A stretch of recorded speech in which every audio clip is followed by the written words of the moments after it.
Bonsoir, révérend Joseph. Bonsoir.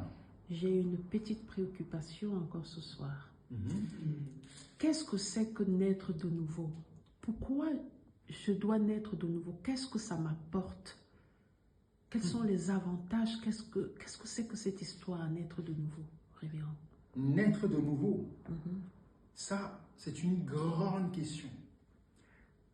Il faut déjà comprendre le terme naître, c'est quoi? Naître, c'est revenir à la vie.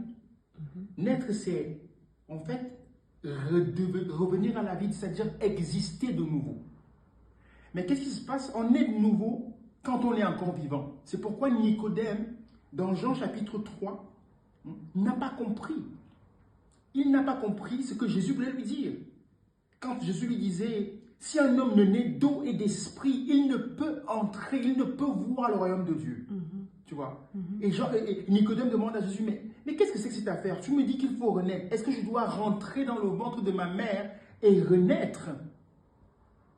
Et Jésus lui répond, mais en fait, tu es docteur de la loi et tu ne connais pas ces choses. Juste pour mettre un peu le décor. Naître, c'est tout simplement venir à la vie. Venir à la vie. Mais on vient à la vie de quoi? De notre esprit.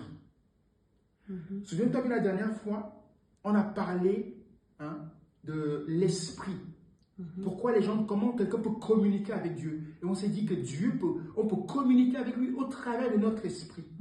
Mais un homme qui n'est pas né de nouveau ne peut communiquer avec Dieu d'esprit à esprit. Tu comprends ce que je veux dire? C'est pourquoi dans le premier chapitre de la Genèse, Dieu va dire, faisons l'homme à notre image et à notre ressemblance, pour qu'il domine. Comprends bien? Pour qu'il domine. Ça, c'est très, très important. L'homme, quand il a été créé, il dominait. Il dominait sur les poissons, il dominait sur les lions, il dominait sur les éléphants, il dominait sur toute la création de Dieu. Tu comprends?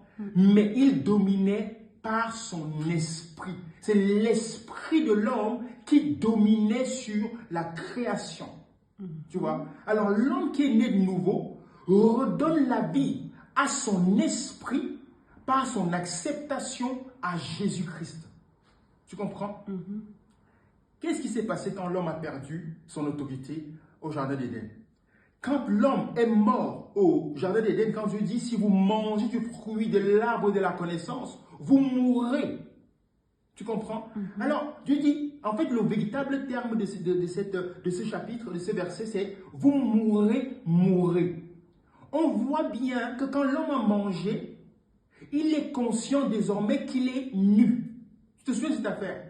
Il est tout nu, sa femme est toute nue, il se demande, mais qu'est-ce qui se passe en nous? Mais ils sont toujours en vie, ils sont toujours en train de parler, ils sont toujours en train de communiquer ensemble. D'accord? Mais c'est leur esprit qui est mort. C'est l'esprit de l'homme qui est mort.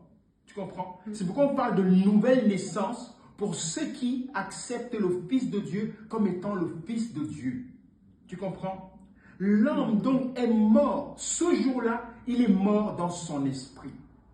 Il est simplement mort dans son esprit et ça l'a séparé de Dieu.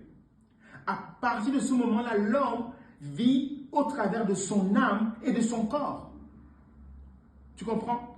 C'est pourquoi Paul va encore dire, il va dire, mais si vous vivez selon la chair, vous mourrez, parce que les désirs de la chair sont contraires aux désirs de l'esprit. Tu comprends? C'est très important. Un homme, une femme qui naît de nouveau, renouvelle son esprit, et c'est un grand miracle que le Saint-Esprit produit. Tu comprends? Quand il dit, si vous vivez par l'esprit, on peut remarquer que cet esprit-là, c'est avec un grand E. Tu comprends? Si vous vivez par l'esprit, vous vivrez. Tu comprends? Alors l'homme, au moment de sa nouvelle naissance, accepte le Seigneur Jésus comme le Seigneur de sa vie et le Saint-Esprit va habiter dans son esprit. Il va habiter dans son esprit. C'est là que l'homme naît. Mais ça ne s'arrête pas là. Quand cet homme-là naît de nouveau, c'est pour que son esprit commence à dominer comme avant. Comme à la Genèse, comme Dieu avait dit, il fallait qu'il domine. Jésus est venu lui redonner le pouvoir qu'il avait perdu par sa mort, par sa crucifixion et par toutes ses souffrances. Tu vois? C'est pourquoi l'homme qui naît de nouveau doit apprendre. Le travail, le devoir de l'enfant de Dieu qui naît de nouveau doit désormais apprendre à vivre par son esprit. Il doit communiquer avec Dieu par son esprit, se mettre en accord. Il doit s'aligner. Donc, l'esprit de l'homme doit s'aligner avec son âme pour pouvoir dominer de nouveau comme il dominait à la création. Si ces choses ne se font pas, si elles ne sont pas établies dans l'homme, l'homme va continuer de souffrir. Il mourra toujours de maladie, il mourra pauvre et il mourra sans communiquer avec Dieu. Tu comprends? Naître de nouveau, c'est bien, ça nous garantit le paradis, ça nous garantit le ciel. Mais vivre par l'esprit nous garantit des victoires, nous garantit vraiment la grandeur de Dieu sur la terre. Tu comprends? La gloire que Jésus avait auprès du Père qu'il nous a donnée, c'est par le Saint-Esprit, par l'Esprit de Dieu qui habite en nous désormais, que nous allons pouvoir le manifester. Tu comprends? Et tous les trésors de Dieu sont dans notre esprit.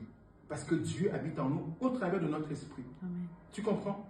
Donc, naître de nouveau, c'est redonner la vie à son esprit.